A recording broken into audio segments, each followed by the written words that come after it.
Hi, good afternoon, everyone. Really happy to be with all of you here. And so let me start by asking all of you a very important question, which has been the reason that I am, the way I am.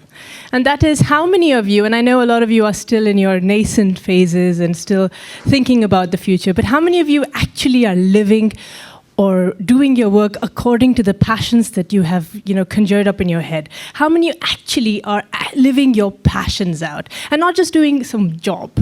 Please show me a hand of how many are actually living your passions out? I'm so proud of you people, and I think it's very important to have those passions in life. So I am a contrast. I am two professions woman. I am a medicine enthusiast, and I'm a media fanatic. If I was to specify even more, I'm a cardiology lover, and I'm a cinema, cinema is what makes my world go round. But to do both of these things, I've had to have an unbreakable spirit, because when I tell anyone that these are the two things that I love, the first question I get is, how do you manage both? So the answer is my talk. That is that I really do have an unbreakable spirit, and I know that within myself I have this DNA of never giving up and maybe maximizing the potential, of what people can or cannot do, because I don't think we're just meant to do one or two things. Maybe we are meant to be multi-hyphenate. So today I'm going to tell you a little philosophy that I have adopted throughout my life growing up, and that is the DNA of never giving up. This is not working.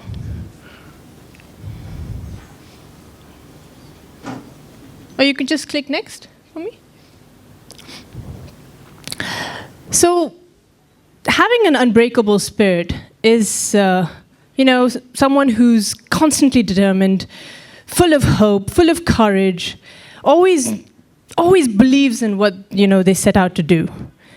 And anytime anybody starts dreaming, be it at a young age or be it at an older age, you need to have all of these qualities within you. Next. So the DNA of never giving up. So taking you back to your biology class, as you know, DNA is made up, it's the basic molecule of all of us, and it's made up of 4 bases: adenine, thymine, cytosine, and guanine. So I'm going to give you an extrapolated version of what I believe those bases are in terms of human expressions and human behaviors. Next. So in DNA, A always pairs with T, and this is the belief that I've had, and I've always kept it within myself. A is for attitude, and T is for tenacity. I have had an unwavering positive attitude towards everything and anything that I do. And it goes without saying that you need a very, very strong-willed stamina, endurance as a human person to keep going at what you're doing, and that's where the term tenacity comes through. Next. The next pair in DNA is the pair of C and G, cytosine and guanine, which I extrapolate to creativity and grit. Creativity has got me through some of the most tough situations I've ever been in, because I truly feel creativity gives you another layer of, another alternative to who you are. It can be, used in your imagination, and it can truly give you that parallel universe experience, which maybe you would want to live in sometimes, except instead of actually living in reality. And grit is something I think that all of us have to really showcase, especially when everything goes wrong and everything is against us, and when there's a lot of different systems going and pushing you down. Grit is what keeps holding you up and keeping your stance up, really forthright. I always tell people when I'm in the most lowest phase of my life that I'm holding onto a cliff and, I've got this one grip and I'm not able to let go. So that's grit. So one person that I really follow, and I feel embodies attitude, tenacity is Dr. APJ Abdul Kalam, someone I'm really inspired by. And if he lived today, I would have asked him to marry me because I think he's so wonderful. And he's one of the most generous, one of the most wonderful, humble beginnings person that I've ever sort of read about. I've never had a chance to meet him, but I've met people who have met him, and I've tried to meet as many people who have met him. And I swear he showcases attitude and tenacity at the best level possible. The way he shared his knowledge, the way he came from the beginnings that he came from and became the president of India. And truly, to me, that's inspirational. And someone who shows a lot of interesting creativity and grit is someone maybe like MS Dhoni. The way he has his batting styles and the way he has captained all of Indian cricket, it's really phenomenal. So now, putting that all together is the helix of hope. DNA is a helix, as you all know. So with attitude, with tenacity, with creativity and with grit, if you put it all together in the helix of hope, you can pursue and really achieve anything that is possible. Now let me tell you about my life and how I have applied attitude, tenacity, grit, creativity, and having all of this put into a helix of hope. I wanted to become a doctor, really. I wanted to become a doctor from a very young age, and I was always at all my family members' bedside table. I was always taking care of them from a very young age. Anybody who would fall sick in my family, I would be like, I have to be at your beck and call. Please tell me if you need any medication. I had this extreme side to me, which was a very caring and empathetic side to me.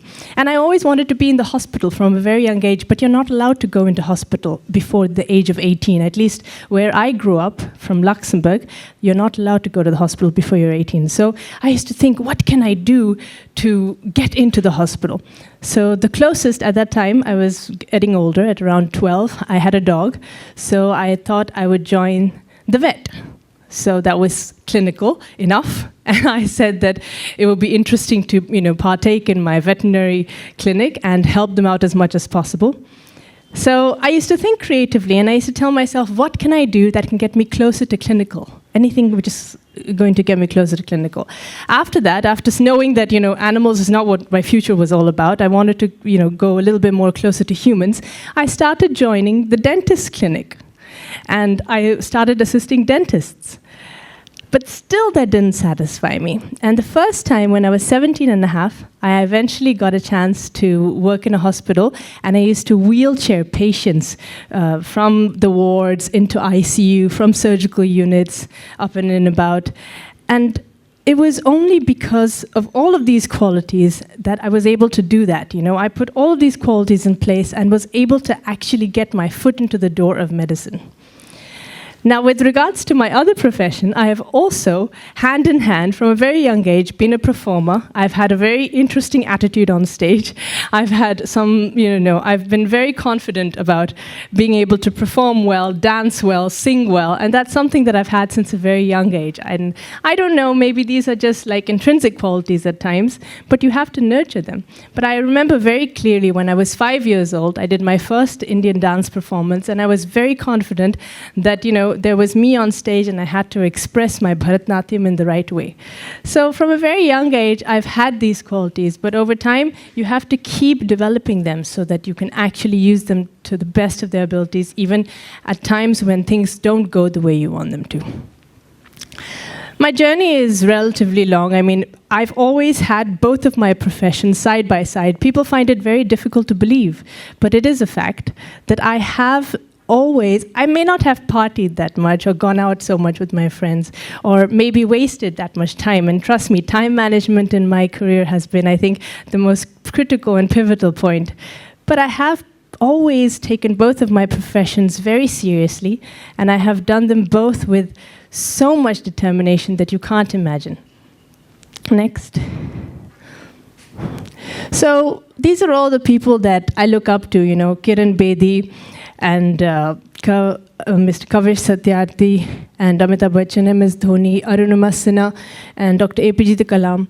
These people are people I really look up to. They have taught me, what it takes to maybe have nothing and go on to become great things. Especially when I look at the person who won the Nobel Prize with Malala, Kailash Satyarthi, Arunima Sinha. She didn't have legs and she climbed the Mount Everest. Recently, I went to this award show, Dr. Mukesh Batra's award show. When you hear about the stories of the people and what they achieve with having nothing, you really feel very small. And it's flabbergasting to me to see these people achieve so much. And we think just doing one task is difficult. Next. So I want to go on to talk about mindset. So there's two types of mindsets which I believe in, and one is called the fixed mindset, and one is called the growth mindset. There's a phenomenal psychologist called Carol Dweck. She's written a book called Mindset, The Psychology of Success. I really swear by that book because it really defines these two kinds of mindsets very well. If you have a very fixed mindset, you don't think that you can do anything beyond. You don't think that your challenges actually limit you. But if you have a growth mindset, every challenge you face, you can overcome it with your grit, with your attitude, with your tenacity, and with your determination, hope, and courage. So I think it's very important to have a growth mindset, an adaptive mindset, a flexible mindset. Next. So this is just to summarize to you, telling you all the qualities that I've been embodying ever since, my journey. And there are so many things that I think I've achieved so far, but it's still not where I want to be. I have managed to do 14 films in the Hindi film industry with these kinds of qualities. You might have seen me in some of my films like Sooryavanshi, Masaan, Total Dhamaal, Baby, Alone, Warrior Savitri was my launch. I did so much work with some of the best cardiac thoracic surgeons of the world. I have worked in Zurich, I have worked in London, I have worked in Luxembourg, I have worked in India, and it's all because of this. Only because of this I've managed to do so much, and it's not there where I want to be yet, but I'm getting there slowly. Next. Something that is very important in my journey is my support system. So there are many doctors and many professors. I studied from Imperial College, and I studied from Johns Hopkins, and I learned from some of the best people in the world. So having a great support system, and in the film industry, I might not have been helped that much, but I do idolize certain people, and I've definitely tried to understand their path and imbibe some of their best qualities. But having an incredible support system can truly make you reach where you want to reach.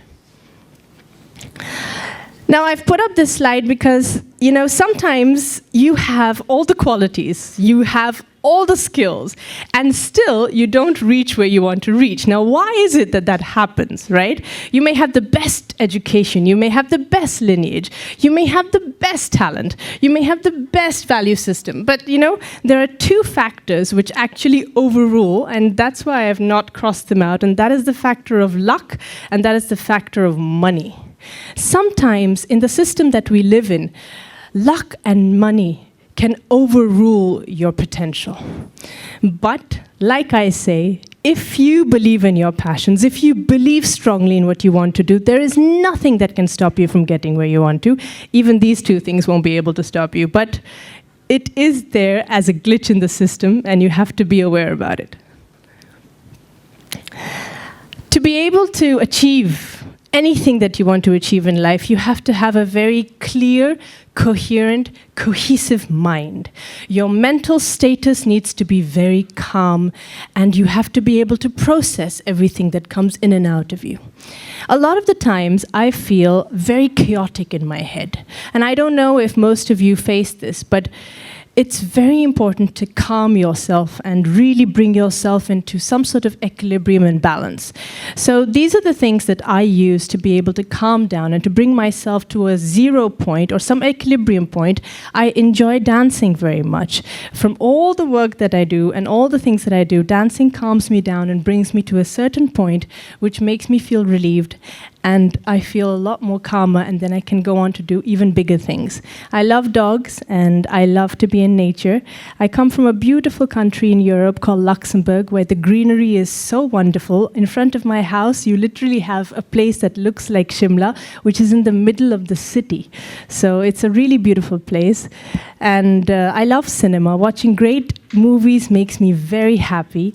So the reason I've put this up is that in addition to working as hard as you do, it's always important to find your outlet. It's always important to know, how can I break off from all that hard work? Because you need to be able to always recalibrate yourself. So these are my recalibration aspects, and I hope all of you who do have dreams and passions find those, aspects to yourself who can bring you back to a point where you can again go out and fight with the world. So this is my future now. I have become a producer in the last 2 years. I've been to maybe 2 or 3 film festivals, and when they say they don't give you the kind of work that you want, you better start doing it yourself. So that's what I'm doing. I've opened a production house by the name of my grandfather, Raizada Entertainments, and I plan to make a film which talks about the history of our Tiranga. The flag is something which is very important to this country, but when I ask people on the streets if they know how that flag was developed, many of the people in India don't know. And so I want to bring that story on the big screen. So I hope that right now we have a tentative title of Madam Kama, but I believe that there are more people involved in actually making the Tiranga. So we are rewriting and restructuring that. But that's one film that I know Raizada Entertainments is going to put out on the big screen for hopefully the whole of the world to see, not just the Indian audiences. And I'm also building a hospital which I would like to build in Bangalore. It is a super specialized interventional radiology hospital. Though people will say I belong to the world of cardiology, why am I doing interventional radiology? Is because I believe in the future of technology. And I believe of the technology married with medicine. And I want to be able to give people a treatment option which gives them a lot less scars and a lot less rehabilitation times. So interventional radiology hospitals merging technology with medicine and clinical medicine will give us a much better outcome, and will be able to make us integrate artificial intelligence into medicine, which is the future. So this is my vision, and the reason we have the icon of Hanuman holding the Sajivni Bhuti mountain is because I believe that we should also incorporate the natural Ayurveda of India, and I think we should also really inculcate all the natural therapies that India has to offer. So my hospital will be able to offer to the people of India a combination of healthcare, advanced diagnostics, but at the same rooted Indian treatments as well. So yeah, that was how my life is going so far. I know it's not come to an end, but there's a lot more to achieve. But I believe that with this DNA of never giving up sort of philosophy, I should be able to achieve it. Thank you so much.